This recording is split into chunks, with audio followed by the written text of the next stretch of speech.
نحمده ونصلي على رسوله الكريم اما بعد فاعوذ بالله من الشيطان الرجيم بسم الله الرحمن الرحيم رب اشرح لي صدري ويسر لي امري واحلل عقدة من لساني يفقهوا قولي۔ ناظرین، پروگرام اللہ کے خوبصورت نام کے ساتھ آپ کی خدمت میں حاضر ہیں۔ آج ہم انشاءاللہ العزیز اللہ سبحانہ تعالیٰ کے نام المبین پر بات کریں گے۔ المبین، بیان کرنے والا، ظاہر کرنے والا، وہ جو خود واضح ہے اور واضح کرنے والا ہے۔ اللہ سبحانہ تعالیٰ وہ الحق المبین ہے کہ جو اپنی ذات کے اعتبار سے اپنی تمام مخلوقات میں جتنی بھی نشانیاں پائی جاتی ہیں ان کے ذریعے واضح ہے، اور اس کے وجود کے اتنے بے شمار دلائل ہیں کہ جن کا انکار نہیں کیا جا سکتا۔ اسی طرح اس نے اپنے بندوں پر رحم فرماتے ہوئے ان کے سامنے حق اور باطل کا راستہ بالکل واضح کر دیا ہے۔ صحیح اور غلط کیا ہے اس کو بھی کھول کھول کر بیان کر دیا، اور اس مقصد کے لیے اس نے اپنے رسول بھیجے۔ اس نے مومنوں کا راستہ بھی واضح کر دیا اور مجرموں کا راستہ بھی واضح کر دیا۔ اس نے اپنی رحمت کے ساتھ وہ کام بھی بتا دیے کہ جن پر ثواب ملتا ہے، وہ کام بھی بتا دیے کہ جن پر وہ ناراض ہوتا ہے۔ اس نے اپنے اسماء اور صفات بھی بتا دیے کہ جن کے ذریعے اس کو پکارا جا سکتا ہے، جن کے ذریعے دعائیں قبول ہوتی ہیں۔ تو آئیے ہم تفصیل کے ساتھ دیکھتے ہیں کہ اللہ سبحانہ وتعالی کس طرح المبین ہے۔ سب سے پہلی بات یہ کہ اللہ تعالیٰ نے خود اپنے معبود ہونے کو واضح فرمایا ہے۔ تو آئیے ہم دیکھتے ہیں سب سے پہلے کہ کس طرح اللہ سبحانہ وتعالی خود المبین ہے، واضح ہے۔ اس کا ذکر اللہ تعالیٰ نے اپنی کتاب میں بھی کیا ہے۔ مثلا قرآن مجید میں اللہ تعالیٰ فرماتے ہیں وَيَعْلَمُونَ أَنَّ اللَّهَ هُوَ الْحَقُّ الْمُبِينُ، اور وہ جانتے ہیں کہ بے شک اللہ تعالیٰ وہی الحق ہے، المبین ہے، یعنی اس کی حق ہونے کی اور اس کے وجود کے ظاہر ہونے کی اتنی بے شمار نشانیاں ہیں، اس کے اتنے اثرات ہیں کائنات کے اندر کہ کوئی بھی اس کا انکار نہیں کر سکتا۔ پھر اسی طرح اللہ تعالیٰ نے اپنی کتاب کے اندر اپنے معبود ہونے کو واضح فرمایا اور واضح آیات اس پر نازل فرمائی۔ ارشاد باری تعالیٰ ہے اننی انا اللہ لا الہ الا انا فاعبدنی واقم الصلاۃ لذکری، بے شک میں ہی ہوں اللہ، میرے سوا کوئی معبود نہیں، سو میری عبادت کرو اور میری یاد کے لیے نماز قائم کرو۔ یہ اللہ سبحانہ وتعالیٰ نے موسیٰ علیہ السلام کو خطاب کرتے ہوئے فرمایا تھا کہ میں ہی جو تم سے بات کر رہا ہوں، میں اللہ ہوں، اور میری ہی عبادت کرو، اور میں عبادت کا طریقہ بھی تمہیں بتا رہا ہوں کہ اقم الصلاۃ لذکری، نماز کا قیام، میری یاد کے لیے، عبادت کے لیے نماز قائم کرو۔ پھر اسی طرح موسیٰ علیہ السلام ہی کے کانٹیکسٹ میں سورہ طٰہٰ میں اللہ تعالیٰ فرماتے ہیں فَلَمَّا أَتَاهَا نُودِيَ مِن شَاطِئِ الْوَادِ الْأَيْمَنِ فِي الْبُقْعَةِ الْمُبَارَكَةِ مِنَ الشَّجَرَةِ أَن يَا مُوسَىٰ إِنِّي أَنَا اللَّهُ رَبُّ الْعَالَمِينَ۔ پھر جب موسیٰ علیہ السلام وہاں پہنچے تو وادی کے کنارے مبارک خطے کے ایک درخت سے آواز آئی، اے موسیٰ، میں ہی اللہ ہوں، سارے جہانوں کا رب۔ سوچئے اس وقت موسیٰ علیہ السلام کی کیفیت کیا ہوگی کہ جب وہ اصل رب کی آواز سن کر اس کی زبان سے سن رہے ہیں کہ وہ ہے رب۔ اس سے زیادہ اور وضاحت اور بیان کیا ہوگا۔ اور اسی طرح اللہ سبحانہ تعالیٰ نے جب تمام روحوں کو پیدا کیا تو اس وقت بھی سب کو اپنا تعارف کروایا اور ان کو بتا دیا کہ میں رب ہوں۔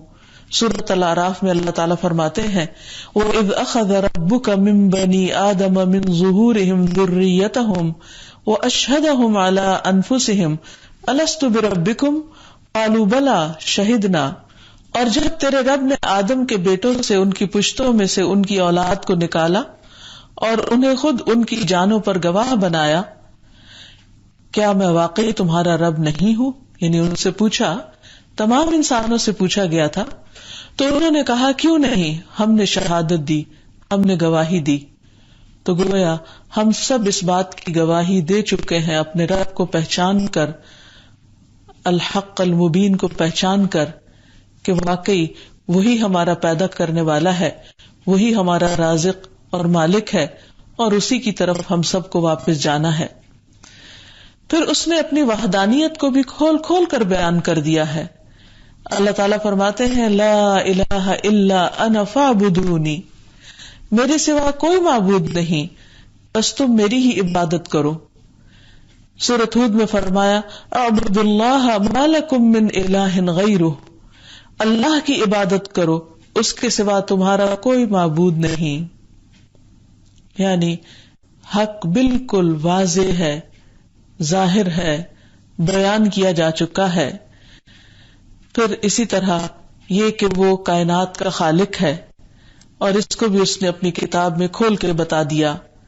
ان ربکم اللہ الذی خلق السماوات والارض فی 6 ایام ثم استوى علی العرش یدبر الامر ما من شفیع الا من بعد اذنہ ذلکم اللہ ربکم فاعبدوہ افلا تذکرون۔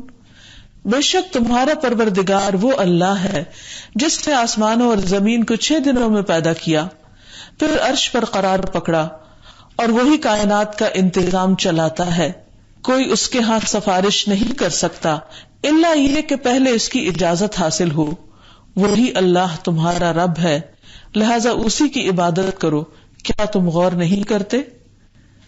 پھر اسی طرح تخلیق کی باریکیوں کو بھی اس نے خوب واضح فرمایا ہے، یعنی اللہ سبحانہ وتعالی ایسا المبین ہے کہ خود بھی واضح ہے، اور جو چیزیں اس نے پیدا کی ہیں ان کی بھی وضاحت کی جو بھی انسان کی ضرورت کی تھی۔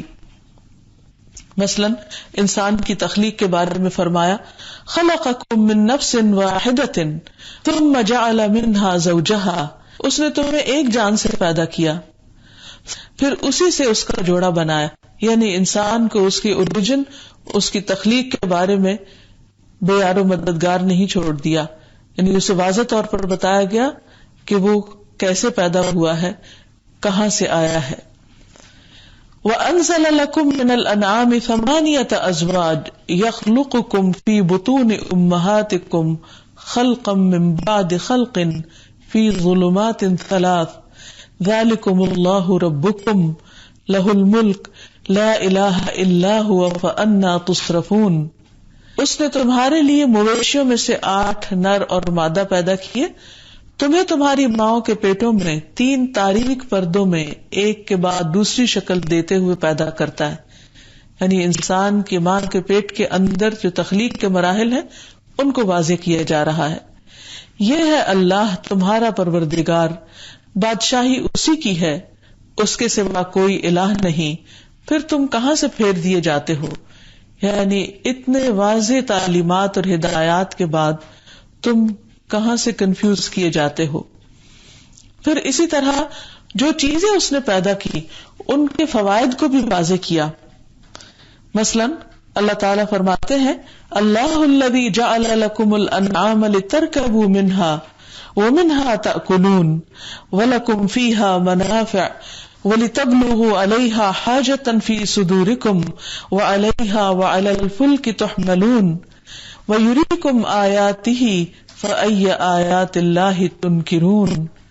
اللہ ہی تو ہے جس نے تمہارے لیے مویشی پیدا کیے، ان میں سے بعض پر تم سوار ہوتے ہو، بعض کا گوشت کھاتے ہو، نیز تمہارے لیے ان میں اور بھی کئی فائدے ہیں، اور جہاں جانے کی ضرورت تمہارے دل میں آئے ان پر سوار ہو کر وہاں پہنچ جاتے ہو، نیز ان پر اور کشتیوں پر تم سوار کیے جاتے ہو۔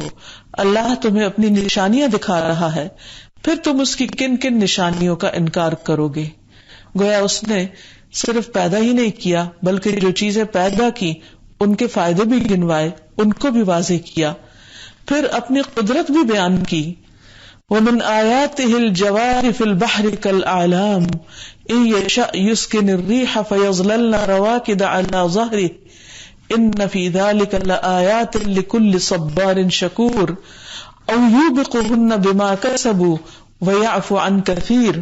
اور اس کی نشانیوں میں ایک وہ کشتیاں ہیں جو سمندر میں پہاڑوں کی طرح نظر آتی ہیں، اگر وہ چاہے تو ہوا کو ساکن کر دے، اور وہ کشتیاں سطح سمندر پر کھڑی کی کھڑی رہ جائیں، اس میں بھی ہر صبر کرنے والے اور شکر کرنے والے کے لیے کئی نشانیاں ہیں، یا ان کے برے اعمال کے سبب ان کی کشتیوں کو تباہ کر دے اور وہ بہت سے لوگوں کو معافی کر دیتا ہے۔ تو گویا یہ سب اس کی قدرت کی نشانیاں ہیں جن کو اس نے اپنی کتاب میں واضح فرما دیا۔ پھر اسی طرح اس نے اپنے بندوں کو اپنی رحمت اور اپنے عذاب کی بھی خبر دے دی ہے۔ فرمایا نبئ عبادی انی انا الغفور الرحیم وان عذابی هو العذاب العلیم، میرے بندوں کو خبر دے دو کہ میں معاف کر دینے والا اور رحم کرنے والا ہوں، اور یہ بھی کہ میرا عذاب بھی دردناک عذاب ہے۔ یعنی دونوں چیزیں ہیں، اب چوائس تمہاری ہے کہ تم رحمت کی طرف بڑھتے ہو یا عذاب کی طرف۔ پھر اسی طرح اللہ سبحانہ تعالیٰ نے بندوں کے لیے زندگی گزارنے کا طریقہ بھی واضح کر دیا، شریعت کو بھی واضح کیا کہ کیا کچھ کرنا درست ہے اللہ کے نزدیک اور کیا نہیں کرنا چاہیے، اور اس کے لیے اس نے قرآن مبین اتارا اور رسول مبین کو بھیجا۔ اللہ تعالیٰ فرماتے ہیں الف لام را تلک آیات الکتاب وقرآن مبین، الف لام را یہ اللہ کی کتاب اور اس قرآن کی آیات ہیں جو اپنے احکام واضح طور پر بیان کرنے والا ہے، یعنی اس نے ہر معاملے میں پوری طرح کلیرٹی کے ساتھ لوگوں کو حق واضح کر دیا ہے۔ جو کوئی اس کتاب کو پڑھے گا اس پر صحیح راستہ اچھی طرح واضح ہو جائے گا۔ اللہ تعالیٰ فرماتے ہیں یا ایھا الناس قد جاءکم برہان من ربکم وانزلنا الیکم نورا مبینا، اے لوگو بلا شبہ تمہارے پاس تمہارے رب کی طرف سے ایک واضح دلیل آئی ہے، اور ہم نے تمہاری طرف ایک واضح نور نازل کیا ہے، روشنی، تاکہ تمہیں حق کو سمجھنے میں، صحیح راستے کو اختیار کرنے میں کوئی مشکل پیش نہ آئے۔ پھر یہ کہ اللہ سبحانہ تعالیٰ نے سارے احکامات کو بھی اچھی طرح واضح کر دیا جس سے بندوں سے کسی بھی چیز کا کوئی مطالبہ کیا گیا۔ اللہ سبحانہ تعالیٰ نے وہ کتاب بھیجی کہ جس کے احکامات بہت واضح ہیں۔ فرمایا وَلَقَدْ أَنزَلْنَا إِلَيْكُمْ آيَاتٍ مُبَيِّنَاتٍ وَمَثَلًا مِّنَ الَّذِينَ خَلَوْا مِن قَبْلِكُمْ وَمَوْعِظَةً لِّلْمُتَّقِينَ، ہم نے تمہاری طرف واضح احکام بتلانے والی آیات بھی نازل کی ہیں، اور ان لوگوں کی مثالیں بھی جو تم سے پہلے گزر چکے ہیں، اور پرہیزگاروں کے لیے نصیحتیں بھی نازل کر دی ہیں۔ یعنی ہر چیز کھلم کھلا بیان کر دی گئی، ڈوز اینڈ ڈونٹس بھی، ماضی کے واقعات بھی، تاکہ لوگ عبرت پکڑیں، اور اسی طرح مزید نصیحتیں بھی۔ یہ وہ کتاب ہے جو غافل دلوں کو بھی کھولنے والی ہے، یعنی یہ خود بھی واضح ہے اور دلوں کے تالے بھی کھولتی ہے۔ اور یہ ایک حقیقت ہے کہ قرآن مجید کے احکامات بہت واضح ہیں جن کو سمجھنا کچھ بھی مشکل نہیں۔ یہ کتاب انسان کے لیے اس کی زندگی کا مقصد بیان کرتی ہے اور بہت اچھی طرح واضح کرتی ہے، کیونکہ عام طور پر انسانوں کے اندر ہمیشہ ایک سوال رہتا ہے کہ میں اس دنیا میں کیوں بھیجا گیا ہوں، میرے یہاں آنے کا مقصد کیا ہے، وہ کون سا کام ہے جو مجھے یہاں آ کر کرنا ہے، اور یہ معلوم بھی ہونا چاہیے۔ یہ سوال اللہ تعالیٰ ہی کی طرف سے ہر انسان کے دل میں ڈالا جاتا ہے تاکہ وہ اس مقصد کو پائے اور اس کو پورا کرے۔ ورنہ اگر انسان دنیا میں بڑے بڑے کارنامے بھی کر جائے اور وہ کام نہ کرے جس کے لیے اللہ تعالیٰ نے اس کو بھیجا ہے، تو یہ اس کے لیے کامیابی کی دلیل نہ ہوگا۔ ارشاد باری تعالیٰ ہے وَمَا خَلَقْتُ الْجِنَّ وَالْإِنسَ إِلَّا لِيَعْبُدُونَ، کہ میں نے جن و انس کو اپنی عبادت کے لیے پیدا کیا ہے، یعنی اپنی اطاعت کے لیے پیدا کیا ہے۔ انسان کو اللہ نے عقل دی اور دوسری طرف وحی الہی بھی تھی، کتاب و سنت بھی دی، اور پھر اس کے لیے ایک امتحان رکھا، آزادی رکھی کہ وہ چاہے تو عقل کی بنا پر زندگی گزارے یا خواہشات کی بنا پر کہ جو اس کا دل چاہے وہ کرے، اور دوسری طرف اللہ سبحانہ تعالیٰ کے بتائے ہوئے طریقے کے مطابق زندگی بسر کرے۔ تو بہت سے لوگ جو کچھ اللہ تعالیٰ نے اتارا ہے اس کو ایک طرف رکھ دیتے، حالانکہ اس کی پیروی ہی عبادت ہے، اور اس کے برعکس صرف لاجک یا اپنی عقل یا اپنی سمجھ یا اپنے خیالات یا اپنے خواہشات یا لوگوں کی یا زمانے کی سوچ کو زیادہ اہمیت دیتے ہیں. تو یہی انسان کا بہت بڑا ٹیسٹ ہے. ٹھیک ہے، عقل بہت بڑی چیز ہے جس کی بنا پر انسان کو فوقیت اور فضیلت ملی باقی تمام مخلوقات پر، لیکن اس کا یہ مطلب نہیں کہ انسان کی عقل اللہ سبحانہ وتعالی کی عقل سے بھی بڑھ کر ہو گئی. یہ تو کبھی ہو نہیں سکتا. خالق کائنات کی عقل، خالق کائنات کا علم اور خالق کائنات کے فیصلے اور اس کے مقابلے میں ہماری خواہشات اور ہماری عقل کیا حقیقت رکھتی ہے. اس لیے ہماری عقل جب تک وحی الہی کے مطابق ہو تو اس کی پیروی میں حرج نہیں، لیکن جب وہ اس سے ٹکرانے لگے تو پھر وحی الہی کو لے لیا جائے اور اپنی عقل کو پیچھے کر دیا جائے، کیونکہ دونوں میں سے فضیلت اسی چیز کو حاصل ہے جو خالق کائنات کی طرف سے آئی ہے. پھر اللہ سبحانہ وتعالیٰ نے ہمیں المبین ہونے کا حق ادا کرتے ہوئے ہر قسم کے معاملات میں پوری واضح ہدایات دی ہیں، یعنی زندگی گزارنے کے وہ تمام طریقے بتائے جو ہمارے لیے جاننا ضروری تھے. اللہ تعالیٰ فرماتے ہیں وَيُبَيِّنُ اللَّهُ لَكُمُ الْآيَاتِ وَاللَّهُ عَلِيمٌ حَكِيمٌ، اور اللہ تمہیں واضح ہدایات دیتا ہے اور وہ سب کچھ جاننے والا اور حکمت والا ہے. اس نے حلال اور حرام کو بھی کھول کھول کر بیان کر دیا ہے. قرآن پاک میں اللہ تعالیٰ واضح طور پر فرماتے ہیں وَلَا تَقْرَبُوا الزِّنَا إِنَّهُ كَانَ فَاحِشَةً وَسَاءَ سَبِيلًا، اور یہ کئی آیات ہیں سورۃ بنی اسرائیل کی جن میں احکامات کو بہت کھلے الفاظ میں بیان کر دیا گیا ہے. فرمایا اور زنا کے قریب بھی نہ جاؤ کیونکہ وہ بے حیائی اور برا راستہ ہے، اور کسی ایسے شخص کو قتل نہ کرو جسے قتل کرنا اللہ نے حرام قرار دیا ہے، الا یہ کہ حق کی بنا پر قتل کیا جائے، اور اگر کوئی شخص ناحق قتل کیا جائے تو ہم نے اس کے ولی کو پورا اختیار دے دیا ہے، لہٰذا اسے قتل میں زیادتی نہیں کرنا چاہیے، یقیناً اسے مدد دی جائے گی. اور یتیم کے مال کے قریب نہ جاؤ مگر اس صورت میں کہ وہ بہتر ہو تاکہ وہ اپنی جوانی کو پہنچ جائے، اور عہد کی پابندی کرو کیونکہ عہد کے بارے میں تم سے باس پرس ہوگی. اور جب تم ناپ کرو تو پورا ناپو، اور تولو تو سیدھی ترازو سے تول لو، یہ اچھا طریقہ ہے اور انجام کے لحاظ سے بھی بہتر ہے. اور ایسی بات کے پیچھے نہ پڑو جس کا تجھے علم نہیں، کیونکہ اس بات کے متعلق کان، آنکھ اور دل سب کی باس پرس ہوگی. اور زمین میں اکڑ کر مت چلو کیونکہ نہ تو تم زمین کو پھاڑ سکتے ہو اور نہ بلندی میں پہاڑوں تک پہنچ سکتے ہو. یہ سب کام ایسے ہیں جن کی برائی آپ کے پروردگار کے ہاں ناپسندیدہ ہے.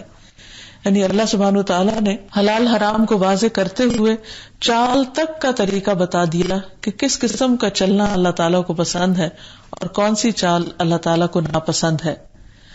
پھر اسی طرح نبی صلی اللہ علیہ وسلم نے بھی فرمایا کہ حلال بھی واضح ہے اور حرام بھی واضح ہے، اور اس کے درمیان کچھ متشابہ امور ہیں. تو جو شبہ والی چیزوں سے بچے گا وہ اپنا دین اور اپنی عزت بچا لے جائے گا. تو اس معاملے میں بھی واضح ہدایات دے دی گئی. پھر اللہ تعالیٰ نے اپنی حدود کو کھول کھول کر بیان کیا ہے کہ انسان کی آزادی کی لمٹ کیا ہے، وہ کہاں تک جا سکتا اور کہاں جانا اس کے لیے جائز نہیں. فرمایا وَتِلْكَ حُدُودُ اللَّهِ يُبَيِّنُهَا لِقَوْمٍ يَعْلَمُونَ، یہ ہے اللہ کی حدود جنہیں اللہ تعالیٰ اہل علم کے لیے کھول کھول کر بیان کرتا ہے. پھر اسی طرح اللہ سبحانہ وتعالیٰ نے ہمیں شیطان کی چالوں کو بھی کھول کر بیان کر دیا ہے. فرمایا یا ایھا الناس کلوا مما فی الارض حلالا طیبا ولا تتبعوا خطوات الشیطان انہ لکم عدو مبین انما یأمرکم بالسوء والفحشاء وان تقولوا علی اللہ ما لا تعلمون. لوگوں زمین میں جو حلال اور پاکیزہ چیزیں ہیں وہی کھاؤ، شیطان کے پیچھے نہ لگ جاؤ، وہ تو تمہارا کھلا دشمن ہے، وہ تمہیں برائی اور بے حیائی کا ہی حکم دے گا، نیز اس بات کا کہ تم اللہ کے ذمے ایسی باتیں لگا دو جن کا تمہیں خود بھی علم نہیں. یعنی اللہ تعالیٰ نے شیطان کی چالوں سے بھی آگاہ فرمایا، اور پھر یہ بھی کہ شیطان تمہارا دشمن ہے، اس بات سے بھی اللہ تعالیٰ نے ہمیں خبردار کر دیا. پھر ایک اور جگہ پر بھی یہ بات فرمائی کہ الم اعہد الیکم یا بنی آدم اللہ تعبدوا الشیطان انہ لکم عدو مبین. اے بنی آدم، کیا میں نے تم سے عہد نہیں لیا تھا کہ تم شیطان کی بندگی نہیں کرو گے؟ بے شک وہ تمہارا کھلا دشمن ہے، صریح دشمن ہے. پھر اسی طرح اللہ سبحانہ وتعالیٰ نے ہمارے لیے تمام منکرات کو، برائیوں کو بھی واضح کر دیا. فرمایا وَمَا كَانَ اللَّهُ لِيُضِلَّ قَوْمًا بَعْدَ إِذْ هَدَاهُمْ حَتَّى يُبَيِّنَ لَهُمْ مَا يَتَّقُونَ إِنَّ اللَّهَ بِكُلِّ شَيْءٍ عَلِيمٌ. اور اللہ کبھی ایسا نہیں کہ کسی قوم کو اس کے بعد گمراہ کر دے کہ انہیں ہدایت دے چکا ہے، یہاں تک کہ ان کے لیے وہ چیزیں واضح کر دے جن سے وہ بچیں. یعنی تمام منکرات کو اللہ تعالیٰ واضح کر دیتا ہے. بے شک اللہ ہر چیز کو خوب جاننے والا ہے. اور ایک حقیقت ہے کہ بندوں کی ایک بہت بڑی ضرورت تھی کہ ان کے لیے صحیح اور غلط کو واضح کیا جائے. اور یہ اللہ سبحانہ وتعالیٰ کی محبت ہے، اس کی رحمت ہے کہ اس نے ہر چیز کو کھول کے رکھ دیا، اور کسی بھی چیز کے بارے میں ہمیں مشکل میں نہیں ڈالا کہ ہم اپنی عقل سے چیزوں کو پہچانے، صرف تجربات کی روح پر یہ جانے کہ ہمارے لیے کیا فائدہ مند ہے اور کیا نقصان دہ ہے. اس نے وحی الہی کے ذریعے ان تمام ضروریات کو پورا کر دیا. پھر اسی طرح اللہ سبحانہ وتعالیٰ نے صرف کتابوں کے ذریعے ہی نہیں، انبیاء کو بھیج کر بھی حق کو واضح کیا. اور انبیاء کے بھیجنے کا مقصد ہی یہی تھا کہ انسانوں کے اندر، انسانوں میں سے کچھ انسانوں کو اس طرح چن لیا جائے کہ وہ اللہ سبحانہ وتعالیٰ کے ہر حکم کو مان کر ایک عملی نمونہ لوگوں کے سامنے پیش کریں، تاکہ ان کے لیے اللہ تعالیٰ کے احکام پر چلنا، اپنے دشمن کی چالوں سے بچنا مشکل نہ رہے.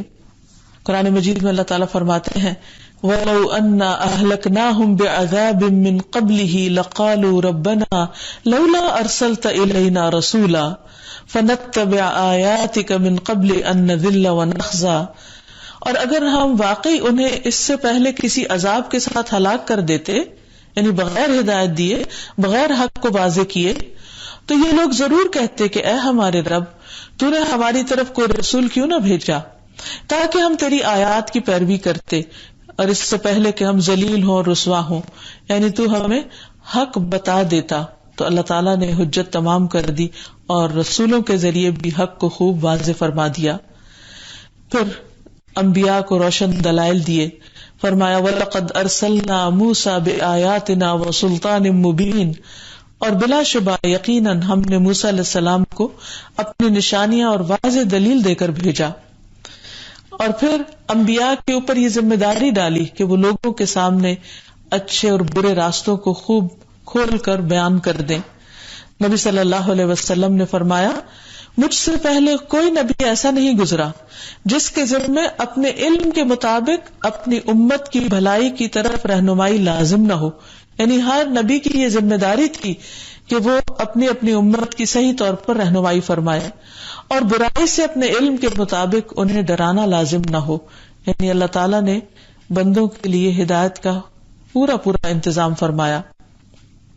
پھر ہم دیکھتے ہیں کہ رسول اللہ صلی اللہ علیہ وسلم کے جو فرائض منصبی ہیں اس میں قرآن مجید کو بھی کھول کے بیان کرنا ہے. اللہ تعالیٰ فرماتے ہیں وَأَنزَلْنَا إِلَيْكَ الذِّكْرَ لِتُبَيِّنَ لِلنَّاسِ مَا نُزِّلَ إِلَيْهِمْ. ہم نے آپ کی طرف ذکر یعنی قرآن مجید نازل کیا تاکہ آپ لوگوں کو کھول کھول کے بیان کریں کہ ان کے رب نے ان کی طرف کیا اتارا ہے. اگرچہ قرآن پاک کی آیات خود بھی بہت واضح ہیں، لیکن اگر ان میں کہیں کوئی چیز ایسی ہے کہ جس کا تعلق سراسر عمل کرنے سے ہے تو اس کے لیے پریکٹیکل ڈیمونسٹریشن کے لیے اللہ تعالیٰ نے نبی صلی اللہ علیہ وسلم کو اپنے اس کام پر مامور کیا، اور انہوں نے ہدایات کا عملی نمونہ بن کر بھی دکھایا. اس کے بارے میں اللہ تعالیٰ فرماتے ہیں رسولا یتلو علیکم آیات اللہ مبینات لیخرج الذین آمنوا وعملوا الصالحات من الظلمات الی النور. ایک ایسا رسول جو تمہیں اللہ کی واضح آیات پڑھ کر سناتا ہے تاکہ ایمان لانے والوں اور نیک عمل کرنے والوں کو اندھیروں سے نکال کر روشنی کی طرف لے آئے. اور جو شخص اللہ پر ایمان لائے اور نیک عمل کرے اللہ اسے ایسی جنتوں میں داخل کرے گا جن کے نیچے نہریں بہ رہی ہیں، یہ لوگ ان میں ہمیشہ ہمیشہ رہیں گے۔ اللہ نے ایسے شخص کے لیے بہت اچھا رزق رکھا ہے، یعنی جو پھر پیغمبروں کی باتوں کی پیروی کرنے والا ہو۔ پھر اسی طرح ہم دیکھتے ہیں کہ نبی صلی اللہ علیہ وسلم نے عام عملی زندگی کے احکامات کو بھی بہت اچھی طرح واضح کیا۔ مثلاً طہارت کے احکامات تفصیلی طور پر بیان کیے، لوگوں کو خود وضو کر کے بتایا، مسح کر کے بتایا، تیمم کر کے دکھایا، یعنی وہ تمام چیزیں جو بندوں کے لیے کرنا فرض تھیں اور عملی طور پر عبادت کے جو طریقے تھے یا مناسک تھے وہ اچھی طرح آپ نے لوگوں کو کھول کھول کر بیان بھی کیے اور کر کے دکھائے بھی۔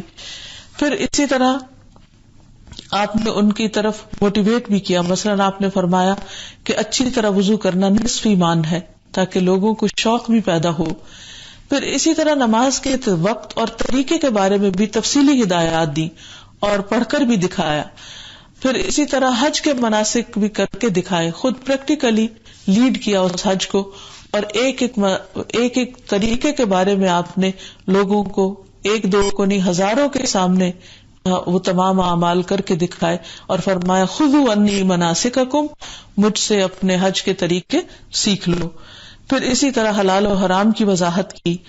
پھر آئندہ آنے والے فتنوں کے بارے میں بتایا، یعنی نبی صلی اللہ علیہ وسلم نے بہت سی ایسی پیشن گوئیاں کی کہ جس میں آپ کے جانے کے بعد کیا کیا فتنے آنے والے ہیں، تاکہ لوگ اس سے پہلے ہی محتاط ہو جائیں اور ان سے نمٹنے کے لیے تیاری کر سکیں۔ پھر اسی طرح آپ صلی اللہ علیہ وسلم نے قیامت کی نشانیوں کے بارے میں بتایا، مائنر سائنس، میجر سائنس، چھوٹی نشانیاں، بڑی نشانیاں۔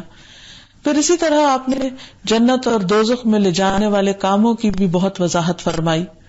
عبداللہ بن مسعود کہتے ہیں کہ رسول اللہ صلی اللہ علیہ وسلم نے فرمایا، جو چیز تمہیں جنت کے قریب کر سکتی ہے میں نے تمہیں اس کا حکم دے دیا ہے، اور جو چیز تمہیں جہنم کے قریب کر سکتی تھی میں نے اس سے منع کر دیا ہے۔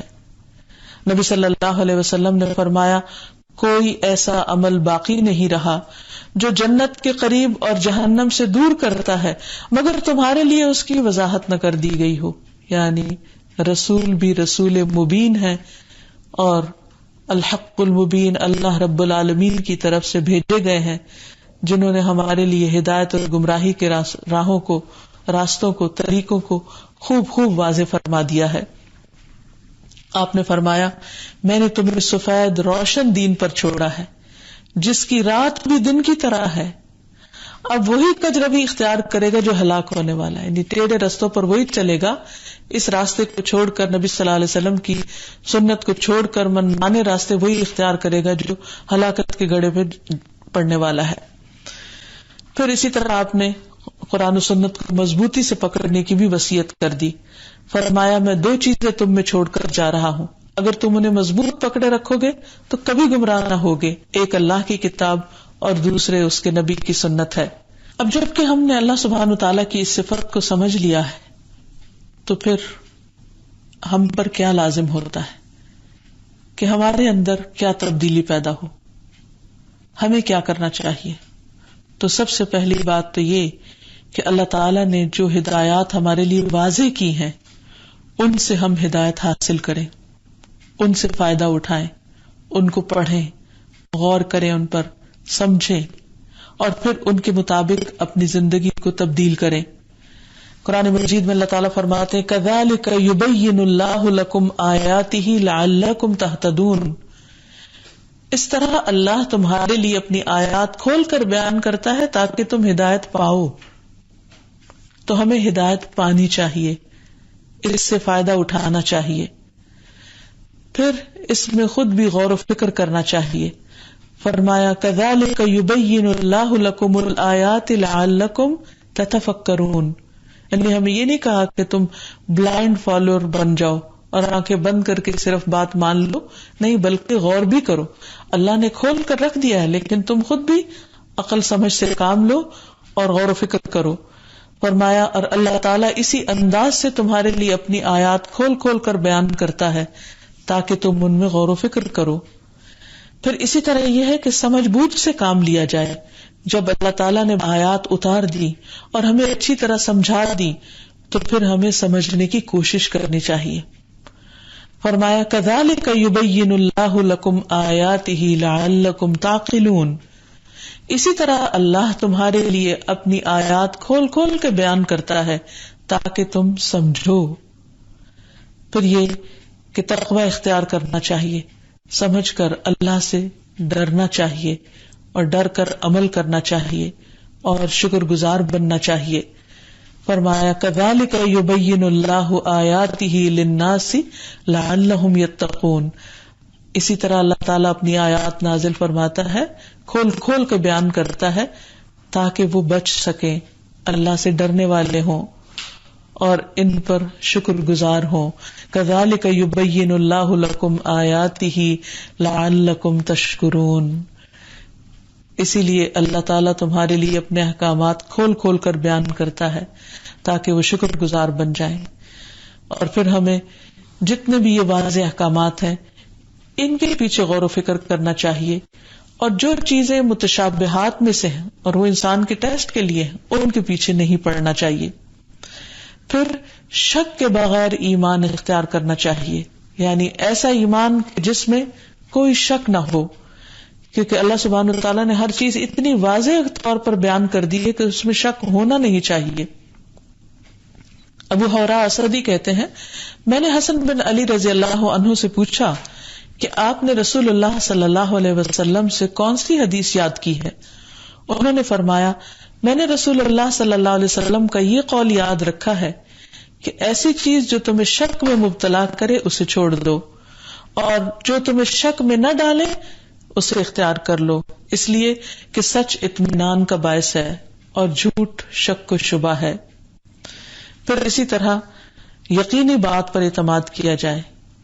اسی طرح جب ہمیں آخرت کے بارے میں بتا دیا گیا ہے تو اس کی تیاری کی جائے، اور جو کچھ ہم سے وہاں حساب ہونے والا ہے اس کے بارے میں معلومات کو بہت واضح انداز میں حاصل کیا جائے اور اس کے مطابق اپنے طرز عمل میں تبدیلی لائی جائے. پھر اسی طرح یہ ہے کہ یہ صفت ہم سے تقاضا کرتی ہے کہ ہمارے اندر بھی حق کو بیان کرنے کی صفت پیدا ہو، یعنی حق بات کریں، حق کو نہ چھپائیں. کیونکہ بعض اوقات انسان لوگوں کے ڈر سے، خوف سے، معاشرے کے پریشر سے حق بات کو نہیں بیان کرتا، تو اس سے بچنا چاہیے. کیونکہ اللہ سبحانہ وتعالیٰ نے انبیاء سے باقاعدہ وعدہ لیا کہ وہ لوگوں کو پورا پورا حق پہنچائیں گے اور اس میں خیانت نہیں کریں گے. پھر اسی طرح انسان کو جس بات کا علم ہو جائے اسے دوسروں کے ساتھ شیئر کرنا چاہیے، کیونکہ اسی سے روشنی پھیلتی ہے. جہالت اندھیرا ہے اور علم روشنی ہے، تو علم کو بیان کرنا چاہیے. رسول اللہ صلی اللہ علیہ وسلم نے فرمایا وہ شخص جو علم حاصل کرے اور اسے بیان نہ کرے اس کی مثال اس شخص کی طرح ہے جو خزانہ جمع کرے اور اس میں سے خرچ نہیں کرے. پھر اسی طرح لوگوں کی ہیبت اور لوگوں کے ڈر سے حق بات کو چھپایا نہ جائے. رسول اللہ صلی اللہ علیہ وسلم نے فرمایا جب کسی آدمی کو حق کا علم ہو جائے، یا اس نے دیکھا ہو یا اس نے سنا ہو، تو لوگوں کا ہیبت اور جلال اسے حق کی وضاحت کرنے سے نہ روکنے پائے. حق بات کہتے ہوئے کسی کی ملامت سے بھی نہ ڈرے، اور پھر لین دین میں بھی حق پر فیصلہ کرے، حق کے مطابق بات کرے. کیونکہ جس بزنس کے اندر، جس کمائی کے اندر دھوکہ اور فریب شامل ہو جاتا ہے اس کی برکت اٹھ جاتی ہے. پھر اسی طرح انسان زندگی میں کسی بھی معاملے میں جب کنفیوژن کا شکار ہو تو اللہ سبحانہ تعالیٰ سے یا مبین کہہ کے حق کے واضح ہونے کی دعا کرے، کیونکہ یہ اللہ ہی ہے جو تمام حقائق کو جانتا ہے اور جو حق کا طلبگار ہوتا ہے اس کے لیے حق کو کھول دیتا ہے. اللہ کے بعد اور کون ہو سکتا ہے جو ہمیں حقیقت سے روشناس کرائے. اللہ تعالی ہمیں حقیقت پر مبنی سچا علم عطا کرے اور ہمارے دلوں کو روشن کر دے. وآخر دعوانا ان الحمد للہ رب العالمین. السلام علیکم ورحمۃ اللہ وبرکاتہ.